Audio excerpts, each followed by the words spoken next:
आकाशवाणी दिल्ली प्रस्तुत करता है विशेष फोन इन कार्यक्रम रेडियो डॉक्टर।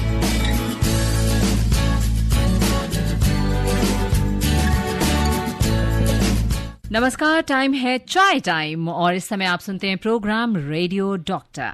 रेडियो डॉक्टर में आज विषय है एंटीबायोटिक का उचित उपयोग, रैशनल यूज ऑफ एंटीबायोटिक्स, क्योंकि एंटी माइक्रोबायल जागरूकता सप्ताह पर हमारा आज का ये विशेष कार्यक्रम है जो हम ऑब्जर्व कर रहे हैं। कुछ एक हफ्ता डॉक्टर साहब हमारे साथ हैं, डॉक्टर सुनील एम रहेजा जो MS एंड फिजिशियन है जीबी पंत हॉस्पिटल में। डॉक्टर साहब नमस्कार। ये पूरा एक हफ्ता चल रहा है जो मेरे ख्याल से 18 नवंबर से 24 नवंबर तक का। हाँ जी, है ना।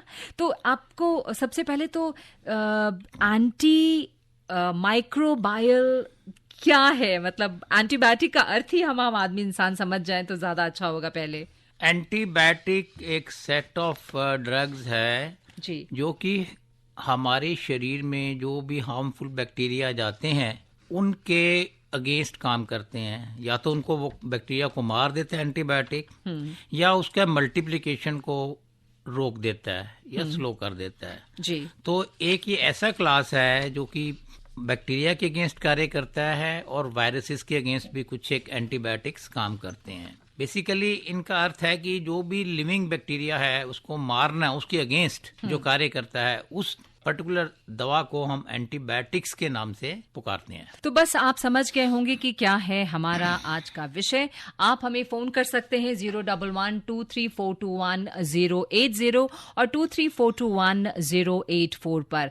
हमारा मोबाइल नंबर है 9868107070 और टोल फ्री नंबर है 1800111026। तो हम आपके फोन कॉल्स और आपके मैसेजेस का इंतजार कर रहे हैं। टॉपिक आप समझ गए हैं। मैं हूं आपके साथ राजश्री त्रिवेदी। जीवन खुशहाल हो, जीवन मस्त हो, इसके लिए बहुत जरूरी है कि आप स्वस्थ रहें और वो दवाइयां बगैर डॉक्टर के सलाह के न खाएं जिससे आपके शरीर पर उसका दुष्प्रभाव पड़ता हो।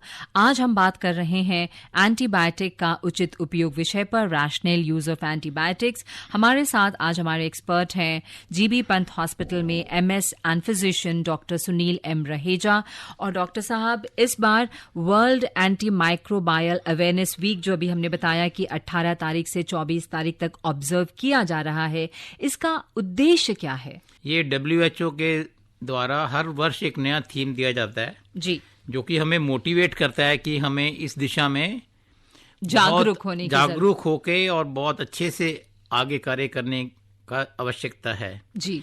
एंटी माइक्रोबियल रेजिस्टेंस यदि आप समझना चाहें तो जैसे मैंने बताया कि एंटीबायोटिक्स जो हैं वो बैक्टीरिया, वायरस, फंजाई और कुछ एक प्रकार के पैरासाइट्स हैं उनके अगेंस्ट ये काम करते हैं। और अब ये देखा गया है कि over the past few decades इसका जो है, ये जो बैक्टीरिया हैं या वायरसेस हैं, ये जो हम एंटीबायोटिक यूज कर रहे हैं उसके लिए ये रेजिस्टेंस क्रिएट कर गया है जी। और उसकी जो मेन वजह है वो है कि इरेशनल यूज ऑफ एंटीबायोटिक्स बहुत हुआ है। और ये इस चीज को अवेयर करने के लिए पब्लिक को, डॉक्टर्स को, हेल्थ केयर प्रोवाइडर्स को और इसके अलावा जो एनिमल हस्बेंड्री में लोग कार्य करते हैं और पॉलिसी मेकर्स, ये सब के जरिए ये संदेश जाता है कि आओ सब मिलकर इस तरह से काम करें कि आगे एंटीबायोटिक रेजिस्टेंस क्रिएट ना हो। और उसके लिए जैसे आपका जो टॉपिक है सबसे इम्पोर्टेंट है रैशनल यूज ऑफ एंटीबायोटिक्स। बिल्कुल। तो बेसिकली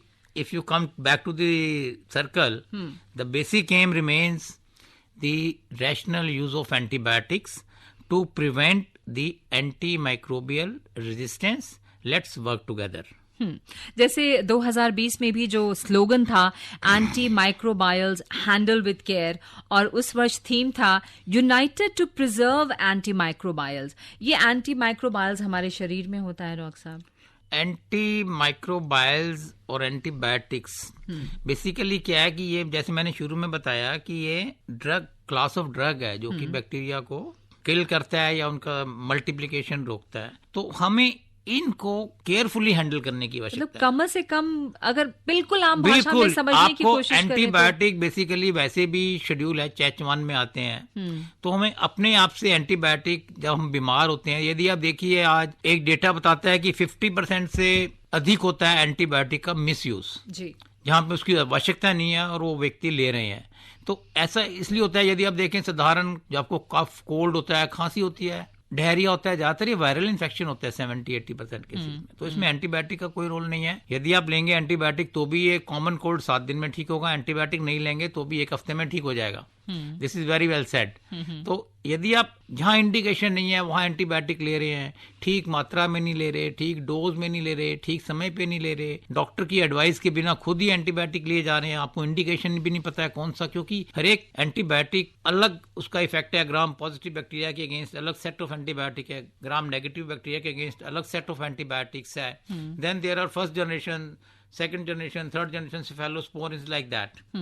तो हमें ये समझना है कि जब 1943 में पेनिसिलिन ड्रग आया था तो इसको बताया गया वंडर बुलेट कि भाई this is end of now bacteria, because उससे पहले क्या होता था कि यदि किसी को इन्फेक्शन हो गया तो न्यूमोनिया हो गया, ट्यूबरकुलोसिस हो गया, तो आउटकम बहुत अच्छा नहीं था क्योंकि हमारे पास उसके अगेंस्ट कोई कारगर दवा नहीं थी। लेकिन जैसे ही पेनिसिलिन आया 1943 में और सेकेंड वर्ल्ड वॉर में जब फ्लेमिंग ने किया ये, तो उस समय ये देवर वंडर्स कि एकदम इन्फेक्शन सोल्जर्स का ठीक हो गया जिनको इंजरी हुआ।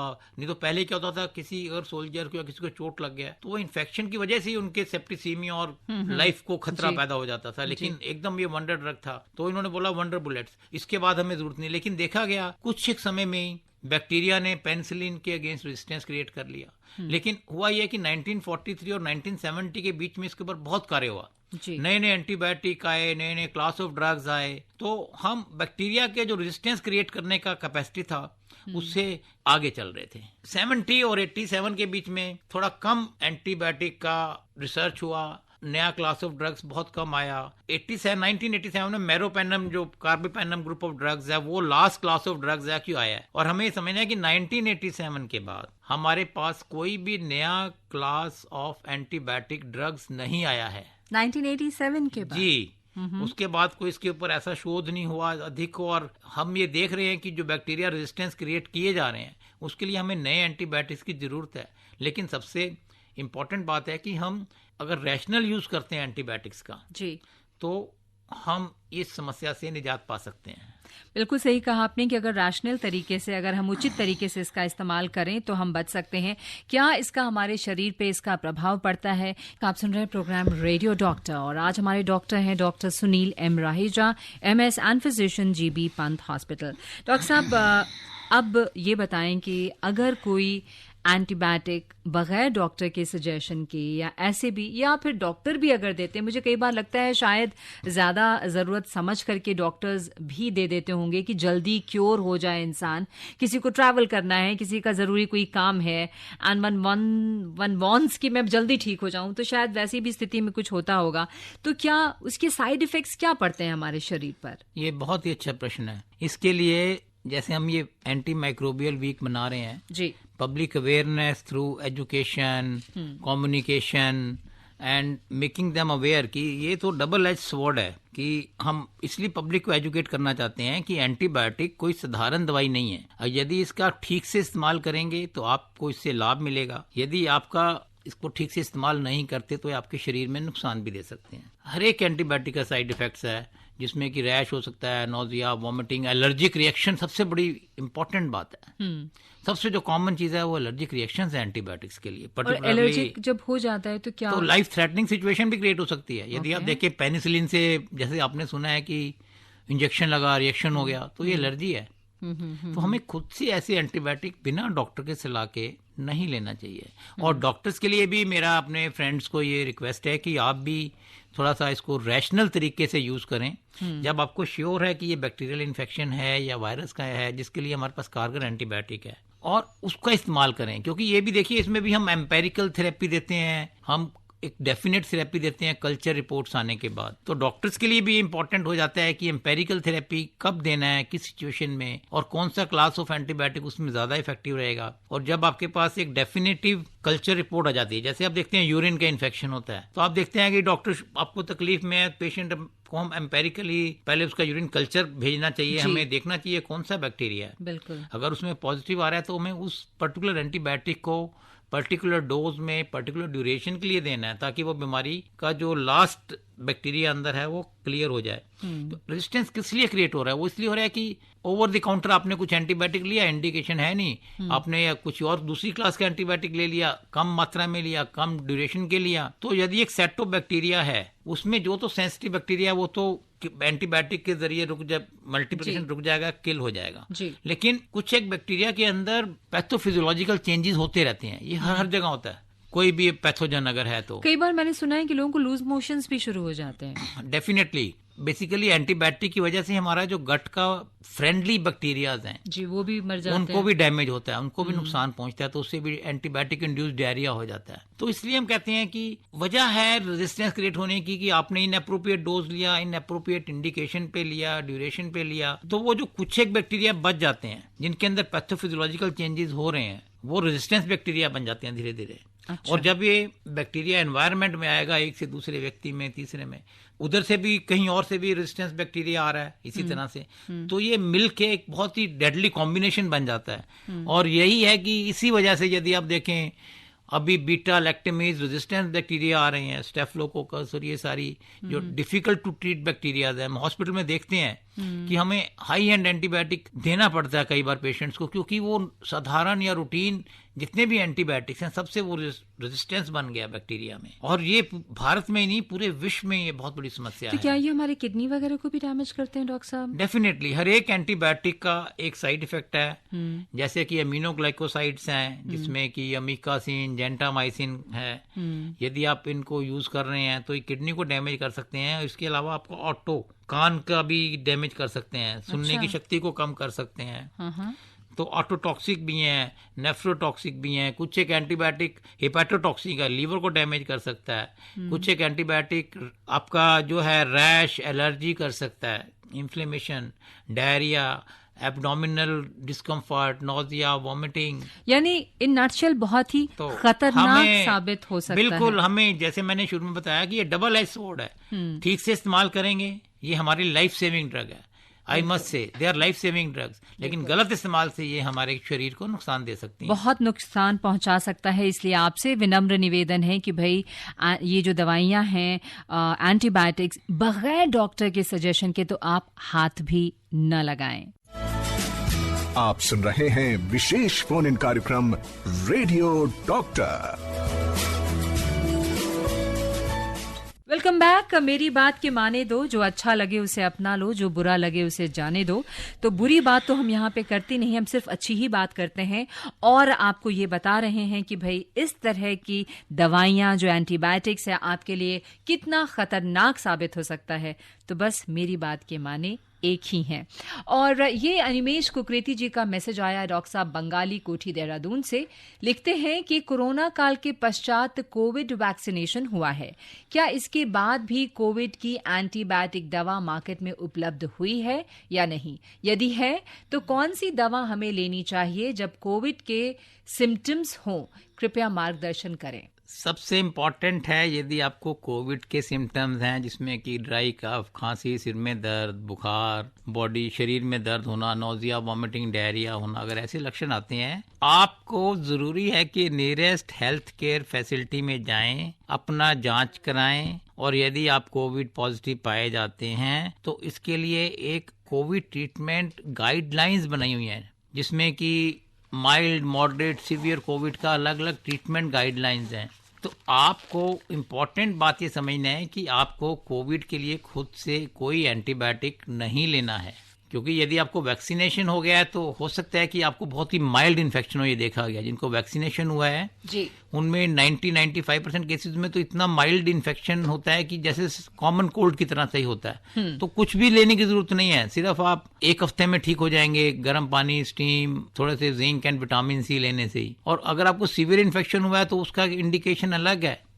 तो इसीलिए मैं बताना चाहता हूं कि एंटीबायोटिक आए हैं, मोलनूपीरावीर हमने यूज किया लास्ट में, लेकिन अभी ये जो कोविड-19 का इन्फेक्शन है ये एंडेमिक हो गया है। ये अब ऐसा इन्फेक्शन है कि हमें इन्फेक्ट करता है और हमें इसके लिए जो हमने परहेज किया है, हमें इस पे गर्व होना चाहिए कि हमारे देश के माननीय प्रधानमंत्री जी और हमारे हेल्थ केयर सिस्टम ने जो कार्य किया, मास वैक्सीनेशन किया, डिफिकल्ट टू रीच एरियाज में जाके किया जहां पे जाना भी मुमकिन नहीं था। बिल्कुल बिल्कुल। और भारत ने दुनिया का सबसे बड़ा वैक्सीनेशन ड्राइव सक्सेसफुली कंप्लीट किया, और ये उसी का रिजल्ट है कि आज आप बिना किसी मास्क के घूम रहे हैं। बिल्कुल सही कहा आपने डॉक्टर साहब। और ये वारिस अली खान का एक मैसेज है। वैसे इन्होंने तो दवाई आपने वारिस खान साहब एंटीबायोटिक्स के कौन कौन से साइड इफेक्ट्स हैं ये तो डॉक्टर साहब आपने बता दिया। चलिए हम बीच में इसके बारे में फिर बात कर लेंगे, लेकिन आपने एक दवा का नाम लिखकर भेजा है और ये पूछा है कि इसकी टैबलेट्स कितनी लेनी चाहिए। स्ट्रिक्टली डॉक्टर की एडवाइस के बाद लेना है। आपको किस वजह से दिया जा रहा है, कौन सी इंडिकेशंस है, ये डॉक्टर ही तय करेगा।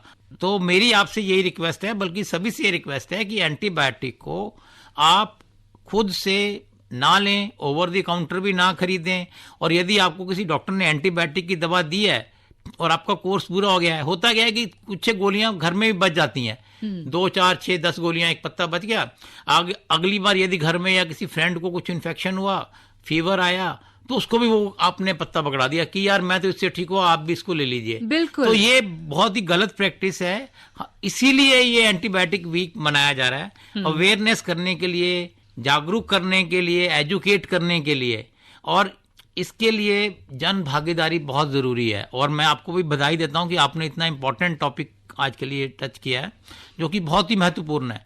और जन भागीदारी जरूरी इस कार्यक्रम में या किसी भी कार्यक्रम में उसकी सक्सेसफुल करने के लिए बहुत जरूरी होती है, क्योंकि हर एक व्यक्ति को ये समझना जरूरी है कि ये हमें नहीं करना है, exactly. हमें क्या करना है। बिल्कुल। और हम यहाँ इस माध्यम से, अपने आकाशवाणी रेनबो के माध्यम से आप तक ये बात पहुंचाना चाहते हैं। आप अपने दिमाग में ये बात बिल्कुल बिठा लें।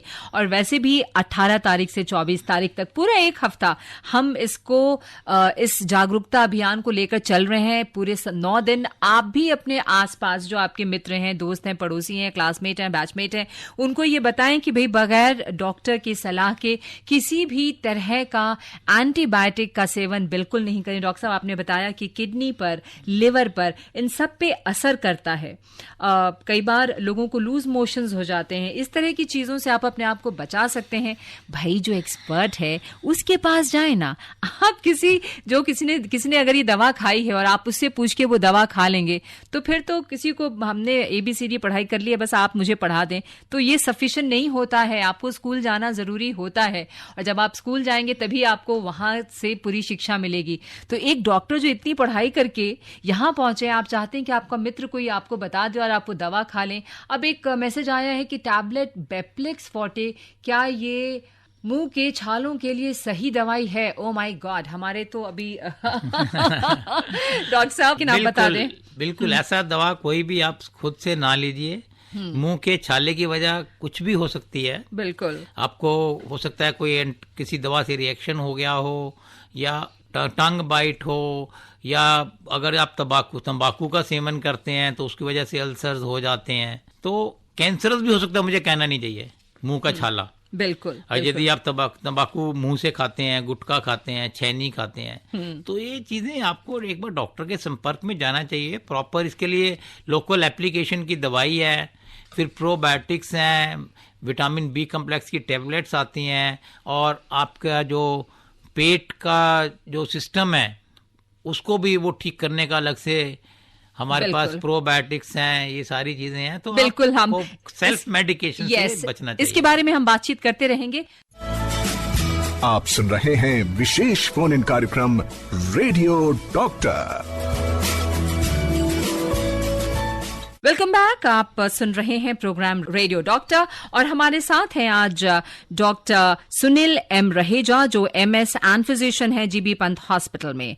और हमारा जो विषय है आज का वो है एंटीबायोटिक का उचित उपयोग, यानी रैशनल यूज ऑफ एंटीबायोटिक्स। हमारे फोन नंबर्स हैं 23421084 और 23421084। मैं हूं आपके साथ राजश्री त्रिवेदी। और डॉक्टर साहब, बहुत सारे मैसेजेस भी हमारे पास आ रहे हैं, और उनका ये भी लिखना है, कहना है कि बहुत अच्छी जानकारी हम उन तक पहुंचा रहे हैं। आपने ये भी बताया कि बगैर डॉक्टरी सलाह के कभी भी किसी भी तरह का एंटीबायोटिक नहीं लेना चाहिए।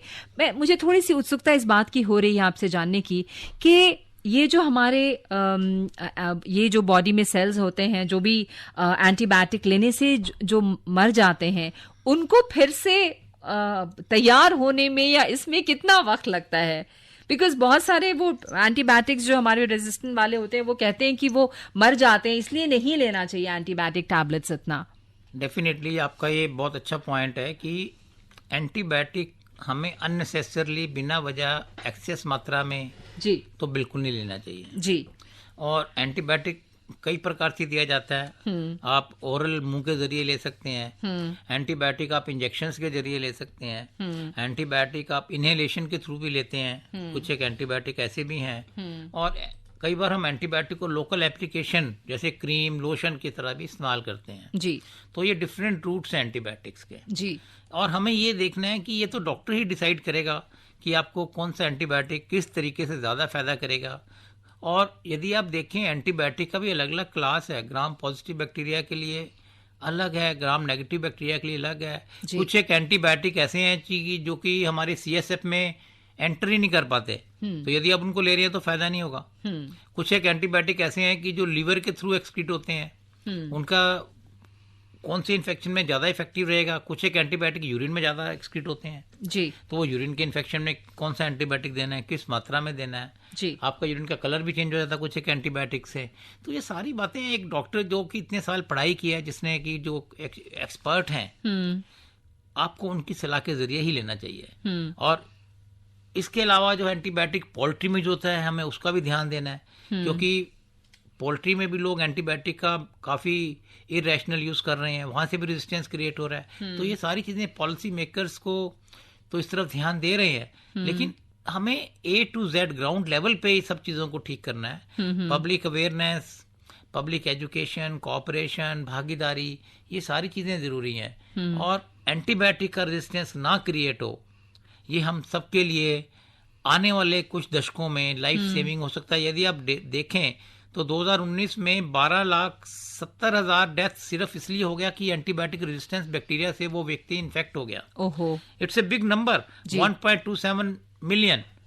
तो यदि आप देखें, जो व्यक्ति किसी और वजह से इलाज करा रहा है और उसको रेजिस्टेंट बैक्टीरिया ने इन्फेक्ट कर दिया है जी, और उसकी वजह से उसको अपना जान खोना पड़ रहा है, तो ये हमें ध्यान रखना है कि हम ऐसा ना होने दें। आने वाले समय में कोई भी ऐसा बैक्टीरिया, वायरस, पैथोजन क्रिएट ना होने दें, और वो तभी संभव है जब हम एंटीबायोटिक का रैशनल यूज करें, जब इसकी जरूरत है तभी इस्तेमाल करें, सही मात्रा में, सही ड्यूरेशन में, सही जो रूट है उसका, ये सारी चीजों का हमें ध्यान रखना है। और ये तभी संभव है यदि आप किसी डॉक्टर के, पीडियाट्रिक्स के, फिजिशियन के, सर्जन के, जो भी कंसर्न डॉक्टर, आप उनसे जरूर के मिलके संपर्क में रहते हैं। हम जो आज आपको बता रहे हैं, जो दवाएं हैं, आपको उसको बिल्कुल नहीं लेना है बगैर डॉक्टरी सलाह के। हमारे एक लिसनर जुड़ गए हैं हमारे साथ। हेलो हेलो, मैं मुंबई बोरीवली से बोल रहा हूँ। कहाँ से बोल रहे हेलो, हैं?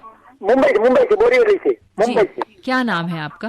मेरे शिवेंद्र चौहान, शिवेंद्र जी। क्या सवाल है आपका? अरे भाई, सवाल है कि वो सब जो डॉक्टर अपना ये एलोपैथी का दवा जो मेडिकल में लिख देते हैं, तो कुछ 5 दिन की रहती है, तो 5 दिन ही लेना चाहिए कि कभी तकलीफ हो गई तो दोबारा रिपीट करना चाहिए कि डॉक्टर के भी सलाह देना नहीं लेना चाहिए? हाँ, ये आपका एक बहुत ही अच्छा प्रश्न है। नॉर्मली यदि आप डॉक्टर के पास जाएंगे तो हम पेशेंट को एग्जामिन करते हैं, तो maybe we advise medicine for 3 days, 5 days, 7 days, depending on आपका क्या इन्फेक्शन है, किस टाइप का एंटीबायोटिक दिया है, किस मात्रा में दिया है।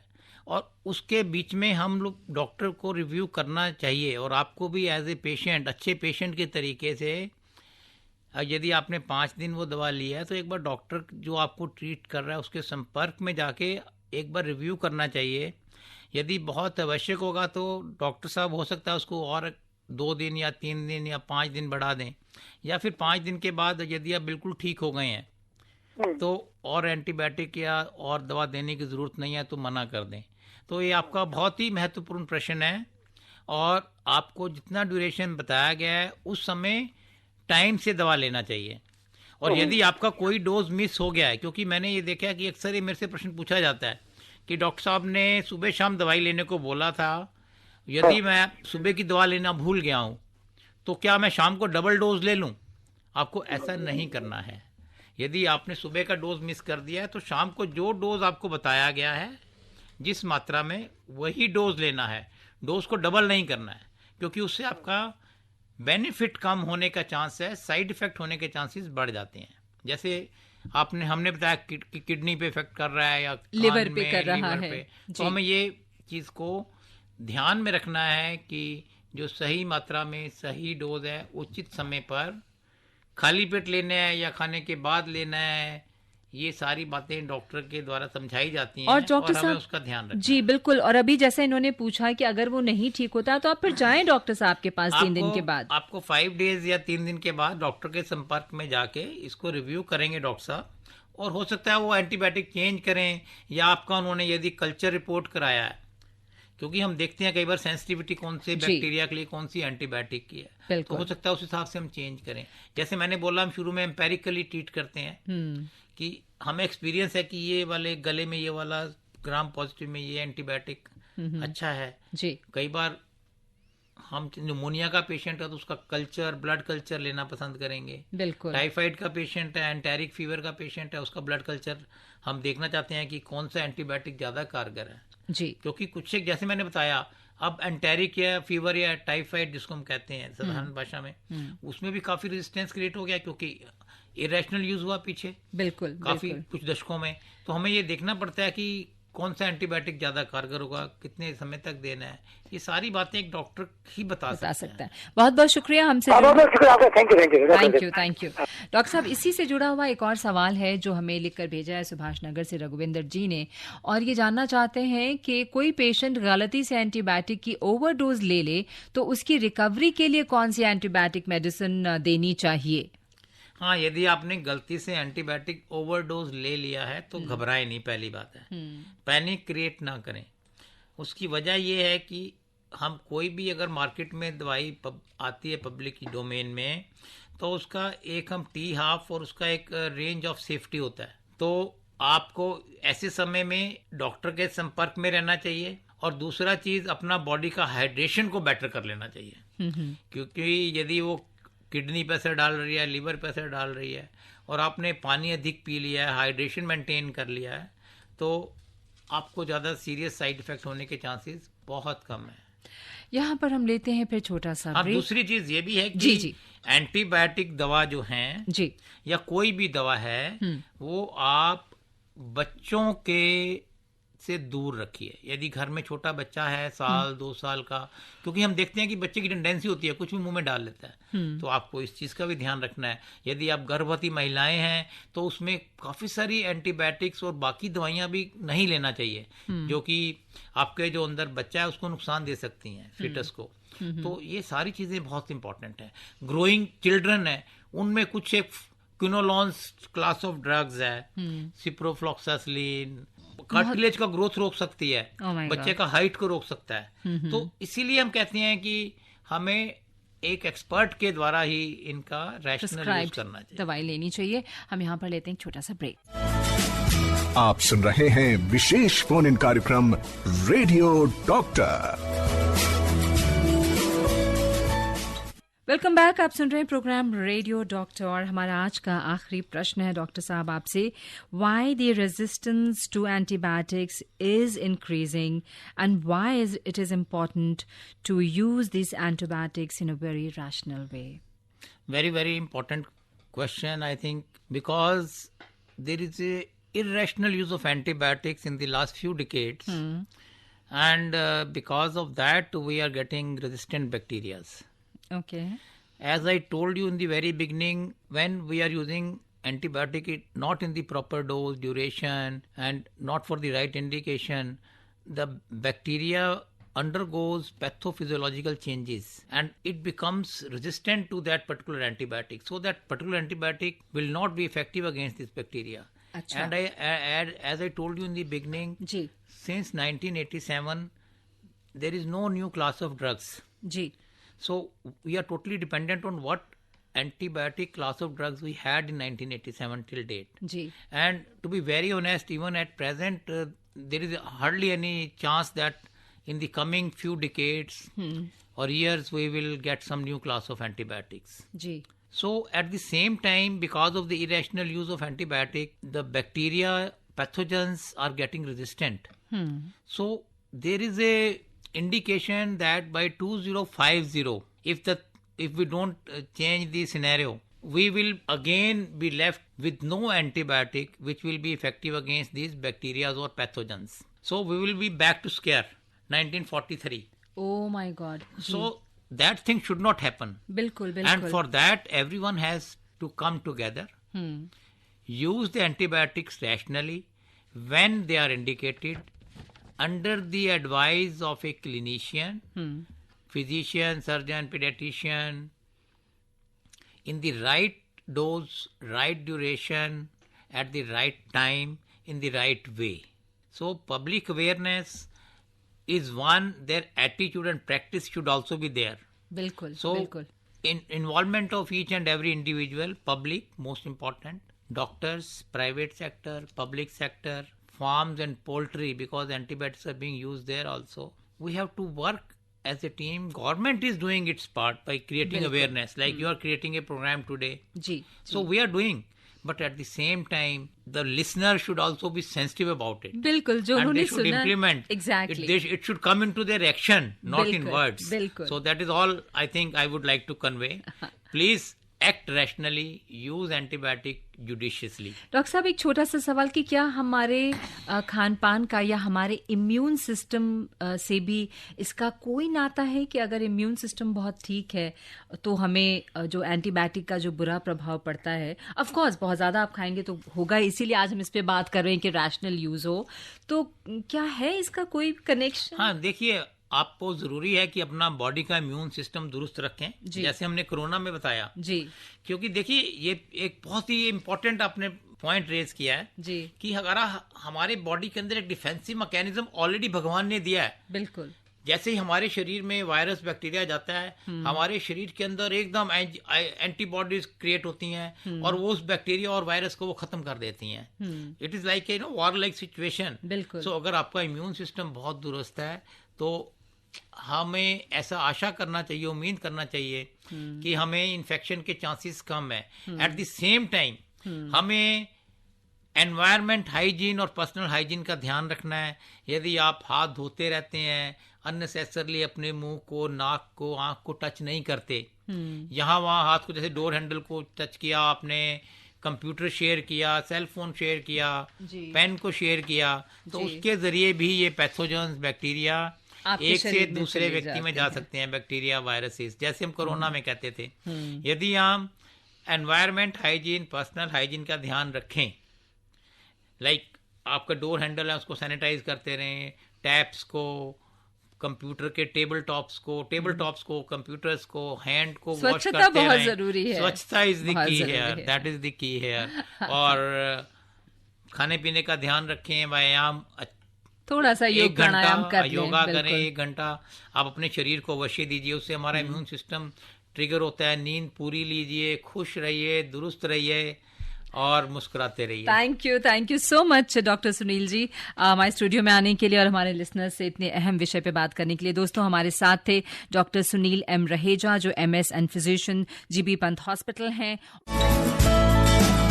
अभी आप आकाशवाणी दिल्ली से विशेष फोन इन कार्यक्रम रेडियो डॉक्टर सुन रहे थे। कार्यक्रम की प्रस्तुतकर्ता थी शालिनी मित्तल।